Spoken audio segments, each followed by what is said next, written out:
E aí galera, tudo bem com vocês? Vamos aí para mais um giro de notícias sobre o Cruzeiro com questões importantes que têm movimentado o ambiente do nosso clube nos últimos dias. Meu nome é Emerson Araújo, esse é o canal 6x1 e desde o início eu peço para você deixar o like no vídeo, se inscrever no canal caso ainda não seja inscrito e usar os comentários para opinar sobre cada um dos assuntos que vamos abordar. Começo falando de um assunto que está em destaque lá no OneFootball, tá? Que foi o rachão realizado pelo Cruzeiro aí no último sábado e transmitido no canal do YouTube. Acho que todo mundo deve ter visto que pelada legal que foi, né? O time do Raposão venceu por 4x3 o time Salomé. E pra quem nunca tinha visto, rachão é essa zona aí mesmo. É 50 jogadores de cada lado, é goleiro de centroavante. O Kaká, que jogou no time vencedor, foi o artilheiro, né? Com 2 gols na partida. O João Lucas e o goleiro Fábio marcaram aí os outros gols do time Raposão. Já pelo time Salomé, marcaram o zagueiro Léo, o volante Jean e o goleiro Vinícius, tá? Até o Cruzeiro creditou nas redes sociais o gol pro Lucas França, mas foi o Vinícius que cabeceou a bola pro gol. O Lucas tá até distante da jogada ali. Mas a transmissão em si eu acho que foi muito bem feita, a torcida em geral gostou bastante. E é legal pontuar que rachão é só uma parte do treinamento, né? Depois teve um treinamento de verdade, digamos assim,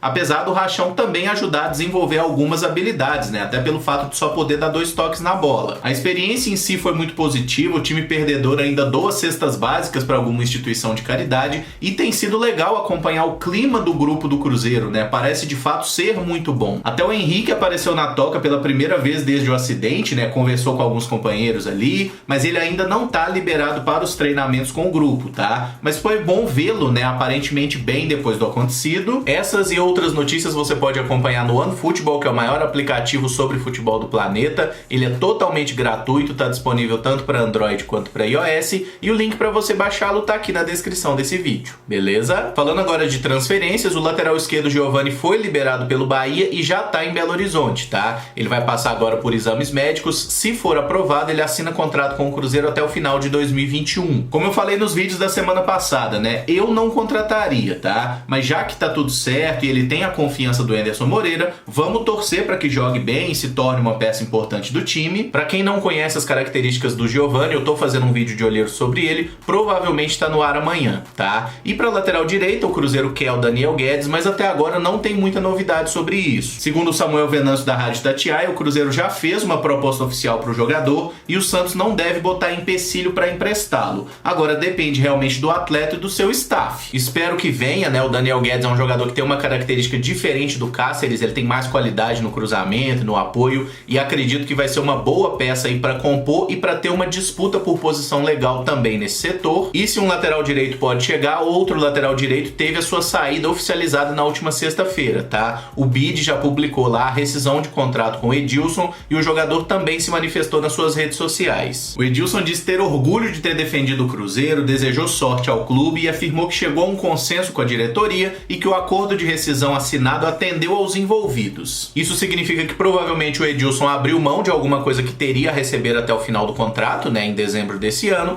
O Cruzeiro deve ter feito aí um parcelamento com os atrasados também para pagar o jogador. Agora, irmão, é cumprir o combinado, pagar direitinho aí, pra gente esquecer essa péssima contratação. O Edilson nunca justificou a que veio, muito menos o seu salário absurdo, né? Mas enfim, a culpa não é dele, né? A culpa maior é de quem contratou. Então agora é entubar esse prejuízo e cada um seguir a sua vida da melhor forma possível. Agora falar de 2 jogadores que já defenderam o Cruzeiro e atualmente estão no Palmeiras, tá? O primeiro é o Dudu, que finalmente teve a sua saída confirmada lá pro futebol do Catar. O Al Duhail vai pagar 7 milhões de euros pelo empréstimo de 1 ano do jogador e como um dos clubes formadores do Dudu, o Cruzeiro tem direito a um percentual de toda transferência internacional. E nesse caso nós receberemos aproximadamente 680 mil reais por essa negociação. Se daqui 1 ano o time do Catar quiser comprar o Dudu em definitivo, né, tem uma cláusula aí de 6 milhões de euros para que eles possam fazer essa aquisição. E se de fato eles comprarem, o Cruzeiro também recebe uma beiradinha dessa transferência,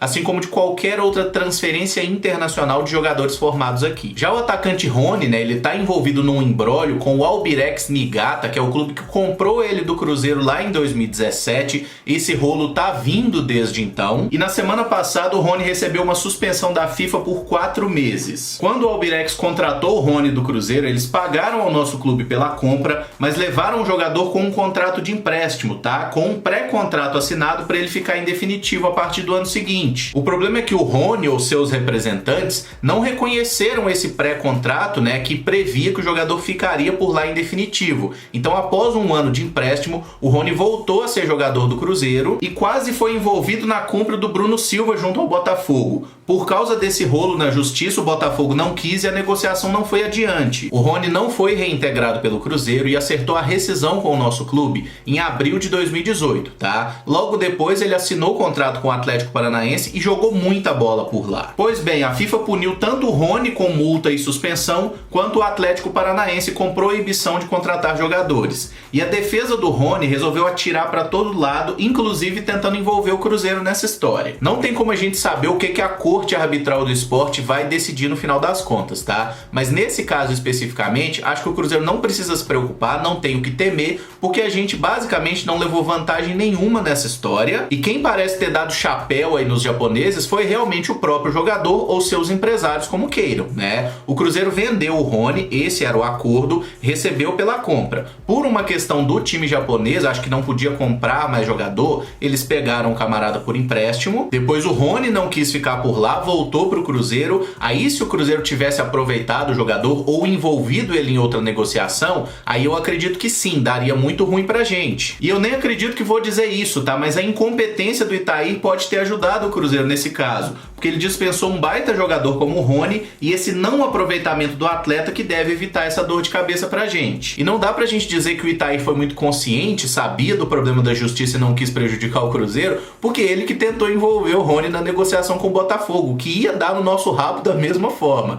Então eu acho que realmente foi a incompetência do cidadão que nos tirou desse buraco agora. Fato é que nesse rolo todo, quem me parece de fato ter agido errado aí foi o Rony e seu empresário, né? E essa é uma pica aí pro Atlético Paranaense se virar, pro Rony se virar e pro Palmeiras, que acaba sendo aí prejudicado indiretamente, né? Porque o Palmeiras comprou o jogador esse ano e agora ele toma essa punição de 4 meses. Eles que se virem pra lá, não acredito que o Cruzeiro tome nenhuma responsabilização por causa disso. Outro processo que tá correndo aí é a respeito do nosso ex-treinador Mano Menezes, que cobra do Cruzeiro mais de 4 milhões e 300 mil reais na Justiça do Trabalho. Hoje seria a audiência virtual entre as partes, mas nem o treinador nem o advogado dele compareceram online. A juíza que tá cuidando do caso deu um prazo de 48 horas para uma justificativa da falta ou vai arquivar o processo. O Cruzeiro obviamente pediu o arquivamento imediato, né? Tá doido para se livrar desse boleto aí, mas infelizmente parece que não vai ser o caso, tá? A Justiça do Mano parece que já entrou em contato, justificou ali com problemas técnicos, né, a falta nessa audiência. Deve ser marcada uma nova data então para ver o que se resolve nessa história, mas no final das contas é o Cruzeiro que não pagou, então em algum momento a gente vai ter que pagar isso. Falando em boletos não pagos, né, tem matéria no Globoesporte.com falando da situação do lateral esquerdo Dodô, tá? Que desde janeiro já tem uma ação na FIFA da Sampdoria contra o Cruzeiro pelo não pagamento do atleta. O Cruzeiro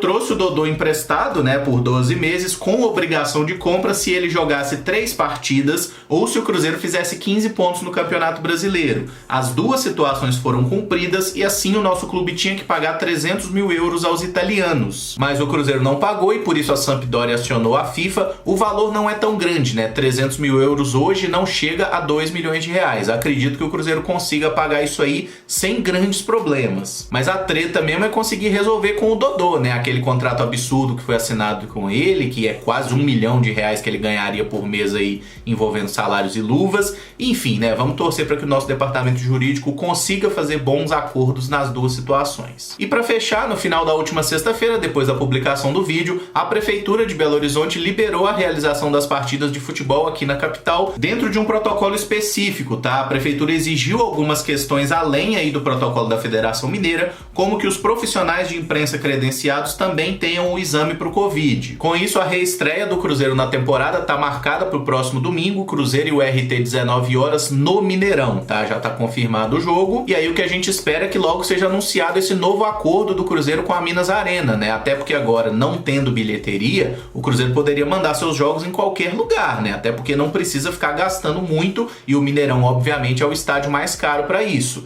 Mas se o Cruzeiro tiver um contrato bom assinado com a Minas Arena, pode ser que esse prejuízo seja muito minimizado. Esse vídeo fica por aqui. Se você gostou, eu peço que deixe o like, que se inscreva no canal caso ainda não seja inscrito e use aí os comentários para opinar sobre cada um dos assuntos aqui abordados. Muito obrigado por acompanhar, um abraço e até o próximo vídeo. Valeu!